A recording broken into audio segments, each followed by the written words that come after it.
Di Suara Untuk Negeri kita kembali bersama ekonom Ibu Afiliani untuk melanjutkan perbincangan tentang kondisi perekonomian Indonesia saat ini. Bu, jadi kalau misalnya tadi kita sudah banyak berbicara mengenai makro ya, kebijakan-kebijakan.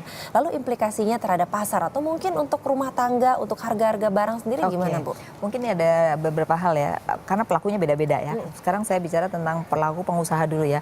Pengusaha senang karena pengusaha ini kan dia menginginkan memang Jokowi sebagian besar begitu ya. Walaupun ada pengusaha juga menginginkan Prabowo gitu ya.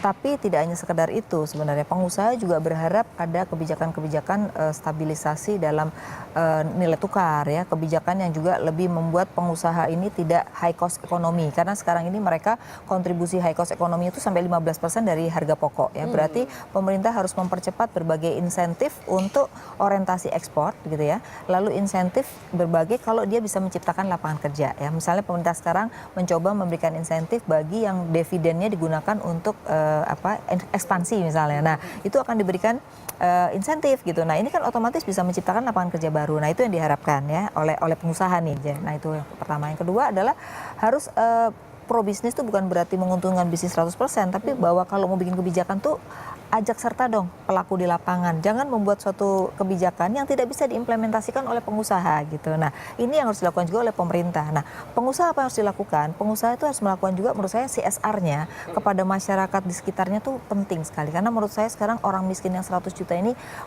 potensi konflik sosialnya akan tinggi kalau tidak diselesaikan dalam jangka waktu tertentu gitu. Nah, ini akan membahayakan karena kita lihat misalnya negara-negara di Timur Tengah itu kan juga masalahnya karena kemiskinan nggak terselesaikan, itu menjadi konflik potensial gitu. Nah, itu yang harus dilakukan oleh pengusaha. Nah, rakyat gimana? Rakyat menurut saya jangan terlalu gini, sudah berharap terus terlalu kecewa karena harapan itu tidak sesuai. Iya, ya. Karena begini, buat pemerintah tuh nggak gampang bikin kebijakan dalam jangka pendek. Jadi yang akan dirasakan oleh rakyat, apakah harga akan murah? Belum tentu. Ya, belum tentu karena kalau bicara tentang harga murah atau stabilisasi harga, itu pemerintah harus membuat suatu policy di mana bagaimana setiap daerah itu dijaga yang namanya harga. Nah, ini nggak mudah juga karena ada otonomi daerah di mana ada gubernur, ada wali kota, bupati yang harus juga konektivitas. Nah, jadi bagaimana juga pemerintah pusat kerjasama dengan pemerintah daerah itu jauh lebih bagus.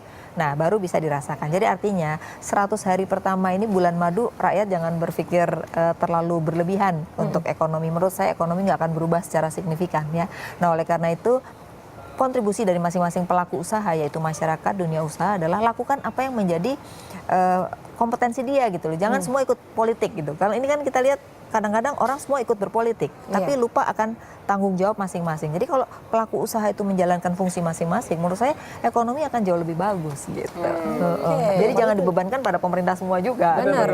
Tapi kemarin itu juga sempat tahu ya juga di beberapa media massa gitu bahwa ada salah satu capres yaitu Prabowo Subianto yang memberikan satu mungkin upaya kontrak dengan para buruh gitu untuk memperjuangkan untuk menaikkan upah buruh. Tapi sebenarnya itu juga merupakan beban tentunya bagi para pengusaha. Jadi sebenarnya yang baik ini bagaimana sih pemerintah saat ini nanti yang terpilih, apakah lebih pro kepada pengusaha ataukah kepada buruhnya nih supaya maksudnya kesejahteraannya nih semuanya benar-benar bisa dirasakan. Menurut saya sih begini, kalau kita bicara buruh dan pengusaha sebenarnya biarkan bilateral antara mereka dulu. Ketika ada masalah baru pemerintah, karena begitu pemerintah turut campur nih biasanya politiknya jadi masuk gitu loh.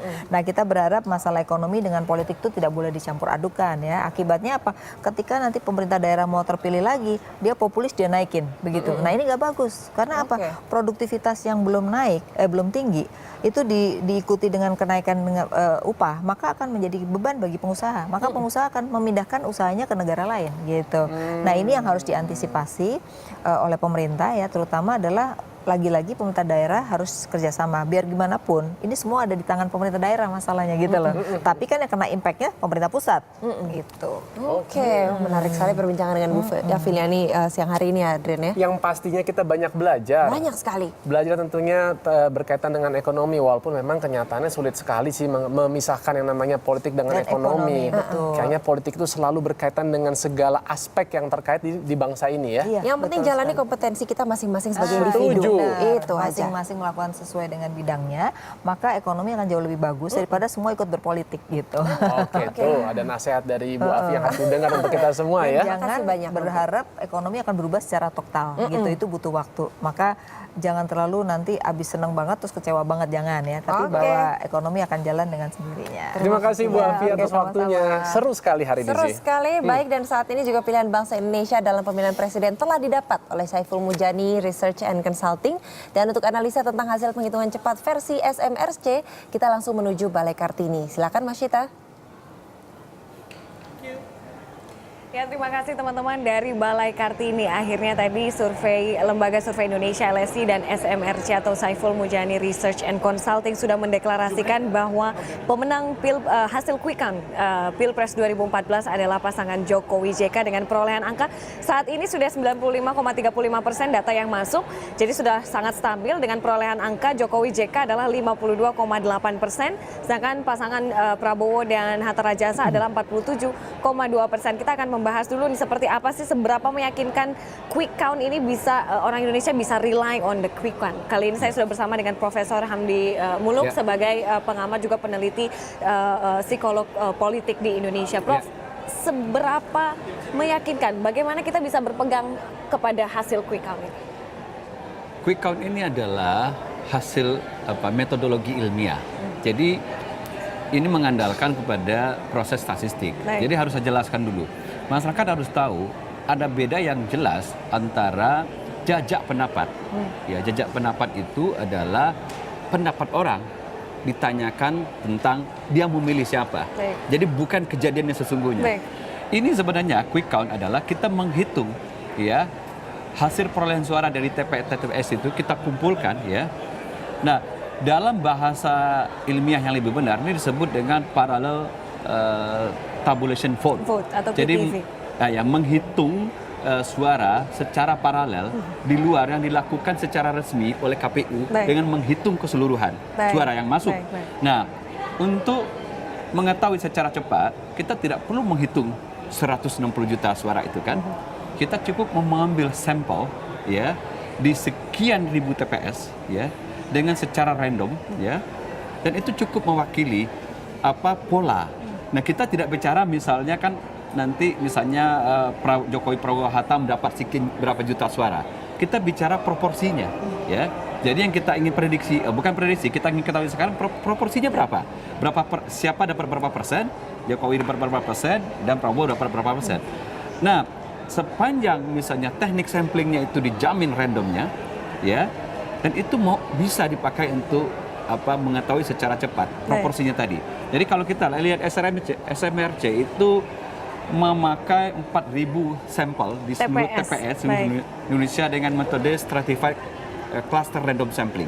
Jadi cukup kuat, dan kemungkinan kalau hasilnya ini pun salah ya bergeser ya plus minus dari yang sekarang bab 7 itu nggak lebih dari 0,7%. Baik, ya. Jadi bisa jadi tambah 0,7% ya, atau dikurangi 0,7%. Dan kalau Anda lihat hasil ini dengan yang dilakukan oleh lembaga-lembaga lain yang juga kredibel seperti Kompas, Indikator, LSI, Cyrus Network, CSIS, hasilnya kurang lebih sama, di sekitar 47% berbanding dengan 52%. Jadi saya kira hasil ini mungkin sudah menggambarkan ya realitas ya yang sesungguhnya bahwa Jokowi memenangkan pemilihan ini dengan jarak sekitar 5% lebih ya.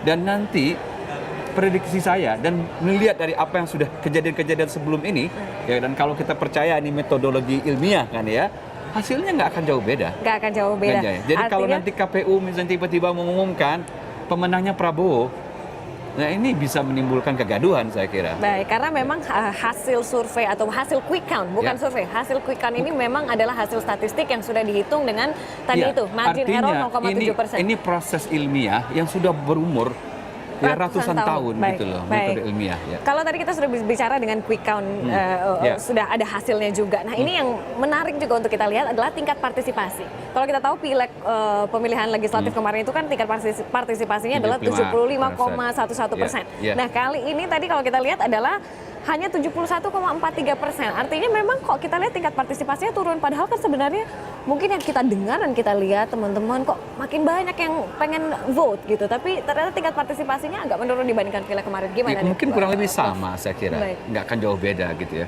Entah kalaupun berkurang sedikit mungkin faktor Piala Dunia kali ada yang ngantuk gitu tidur ya. Saya nggak tahu juga gitu ya. Ya, tapi kurang lebih sama saya kira. Tapi ada mungkin data kualitatif lebih penting menurut saya. Kalau kita lihat kemarin bahwa gairah orang-orang muda dan orang-orang terpelajar ya, kaum-kaum yang peduli dengan masa depan Indonesia yang tadinya mau golput ya, karena mungkin muak melihat kampanye dua pihak ini itu kampanye hitam berseliweran di mana-mana. Banyak orang mengatakan saya nggak mau vote.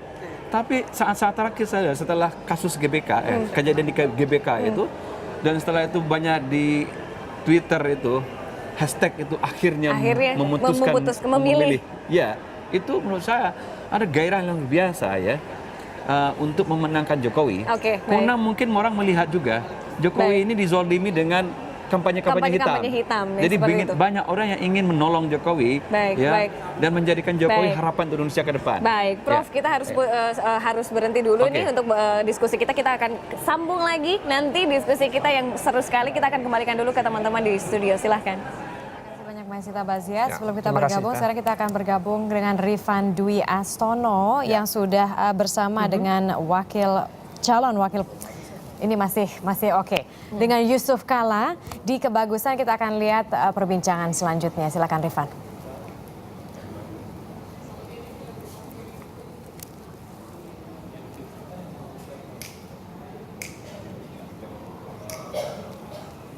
Wakil Presiden yang diusung oleh Partai Demokrasi Indonesia Perjuangan dan juga beberapa partai lainnya, Pak Yusuf Kala. Pak, pertama mungkin selamat untuk sementara karena saat ini berdasarkan hasil quick count Bapak dan Pak Jokowi berada di atas begitu Pak, walaupun tipis. Nah, ini pertanyaannya Pak, ini cukup tipis.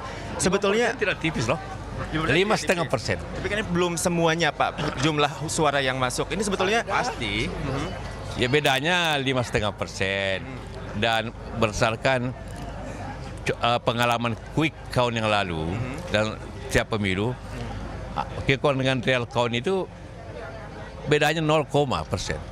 Dan ini apalagi hampir semua lembaga survei hasilnya sama.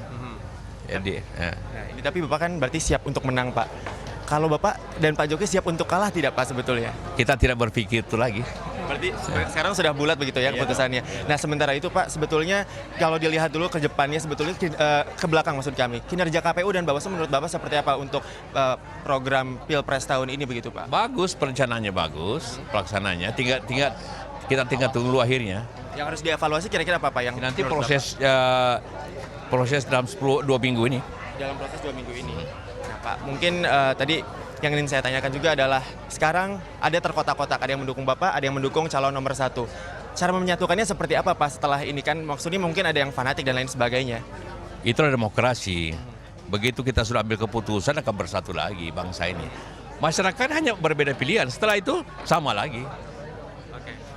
Tapi usahanya apa Pak kira-kira ya? Tidak perlu apa-apa. Berarti langsung begitu? Iya, kalau akan dibawa langsung bersatu lagi, ketawa lagi.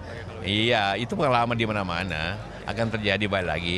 Apalagi nanti kalau pimpinan partai-partai selesai juga dibawa. Terima kasih Pak Yusuf Kala atas waktunya. Ya, dan setelah ini memang Yusuf Kala dan juga Joko Widodo akan langsung menuju ke Tugu Proklamasi. Dan saat ini Pak Jokowi juga sedang keluar untuk menuju ke lokasi berikutnya yaitu ke Tugu Proklamasi. Pak Jokowi. Untuk Mas Rifan Jogja yang naik becak dari Jogja ke Jakarta untuk mendukung Bapak. Ia menanti pesan Bapak apa yang harus dilakukan. Tapi Bapak sudah yakin menang begitu Pak? Seperti Pak JK katakan tadi atau seperti apa Pak? Soalnya tim sana juga klaim menang Pak. Iya Pak, jadi ini kedua kubu Gimana sepertinya tuh, Pak? punya klaim masing-masing atas quick count yang sedang berlangsung ini Pak. Pak Jokowi bagaimana Pak? Tanggapannya Pak? Mengenai ini Pak? Komentar Adanya dua masing-masing. Ya,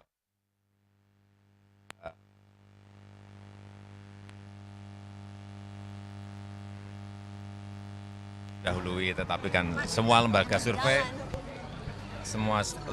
kan isinya seperti itu. Apa hasilnya seperti itu?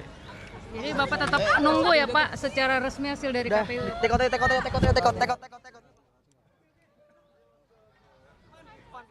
Oke, baik itu tadi sedikit pernyataan dari Yusuf Kala dan sedikit sekali dari Joko Widodo. Tapi sejauh ini kita belum mendengar pernyataan dari Prabowo. Tadi memang dari kubu Prabowo, yaitu juru bicara tim sukses Prabowo Hatta sudah sempat mengungkapkan bahwa menurut beberapa lembaga survei yang Mahfud MD sebutkan itu bahwa Prabowo Hatta sebetulnya yang menang. Dan dengan perbedaan 5% ya. Ya, betul sekali sih.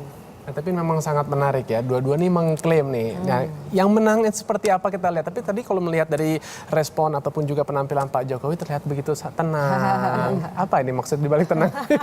Tapi nunggu buka puasa sambil kan Pak Jokowi juga lagi puasa, jadi Benar-benar. tidak boleh terlalu emosional juga. Tadi kan udah katakan juga oleh Pak Anies Baswedan, agendanya juga nggak ada satu selebrasi apa-apa setelah buka puasa. Nanti dia mau pergi sholat taraweh gitu kan ya. Jadi hal-hal yang sangat sederhana aja lah ya. Baik, dan tentunya kami sudah memiliki informasi yang terupdate lainnya. Jadi jangan kemana-mana, tetaplah bersama kami di Suara Untuk Negeri.